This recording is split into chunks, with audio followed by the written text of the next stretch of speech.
Today's story is about Basil the Buffalo breaks the ice.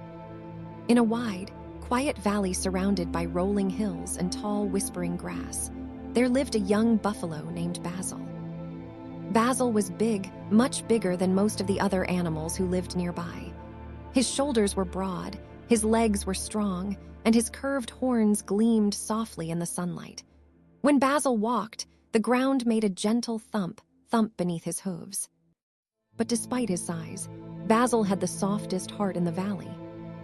He loved listening to the wind move through the grass. He enjoyed watching clouds drift slowly across the sky. And more than anything, Basil liked being near other animals.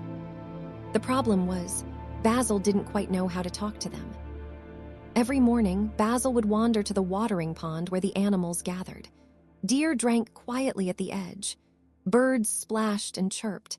Rabbits hopped about, laughing and chasing one another. Basil would stand a little distance away, wanting to join them. I should say something, he thought. But then his heart would beat faster. What if they think I'm too big? What if I sound silly? What if they don't want to talk to me? So Basil stayed silent. One afternoon, a new animal arrived in the valley. She was a young polar bear named Ivy, with creamy white fur and curious blue eyes.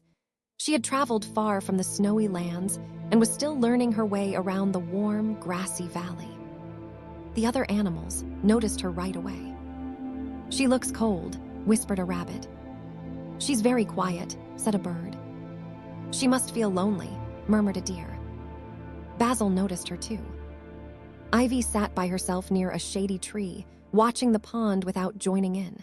She looked calm, but Basil could tell she was unsure. Basil felt something tug at his heart. She's new, he thought. She might feel the same way I do. He took a step toward her. Then another. And then he stopped. His mouth felt dry. His thoughts rushed in. What if she doesn't want to talk? What if I scare her? What if I say the wrong thing? Basil turned away, his hooves dragging through the grass.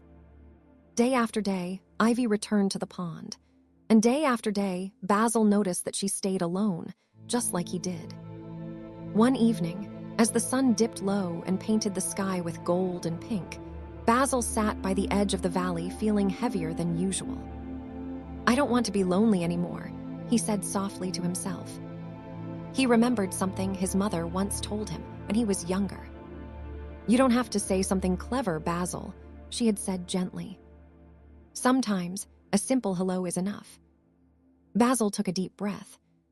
The next morning, he saw Ivy again, sitting beneath the same shady tree. His heart thumped loudly, but this time he didn't turn away. He walked toward her slowly so she wouldn't be startled. When he was close enough, he stopped, gathered all his courage, and said in a quiet, steady voice, "Hello." Ivy looked up, surprised. Then she smiled. "Oh, hello," she replied. "I'm Ivy." "I'm Basil," he said, his voice growing a little stronger. "I like sitting near the pond, too." Ivy's eyes brightened. "So do I," she said. "I wasn't sure where I fit in yet." Basil nodded. "I wasn't either," he admitted. They sat together in comfortable silence for a moment. Then Ivy pointed at the water.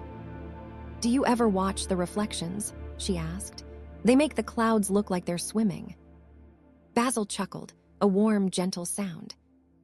"I've never thought of it that way," he said, "but you're right."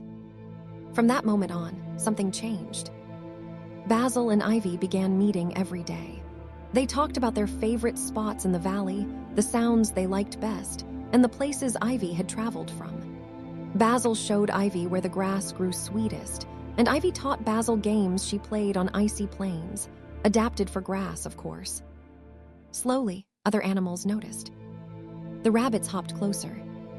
The birds perched nearby. The deer lingered longer. Soon, Basil found himself surrounded, not just by animals, but by laughter, conversation, and warmth. One afternoon, as everyone rested beneath the trees, Ivy leaned toward Basil and whispered, "I'm really glad you said hello." Basil smiled. "So am I." He looked around at the friends sitting nearby and felt something new and wonderful bloom inside his chest. Belonging. That evening, as the stars began to twinkle, Basil thought about how close he had come to staying silent forever. All it had taken was one word. One small, brave hello. The end. Today we learned that sometimes making a friend doesn't take big words or brave speeches. A simple hello can break the ice, open hearts, and remind us that we are not alone. When we take a small step and reach out, we may discover kindness, connection, and friendships we never expected.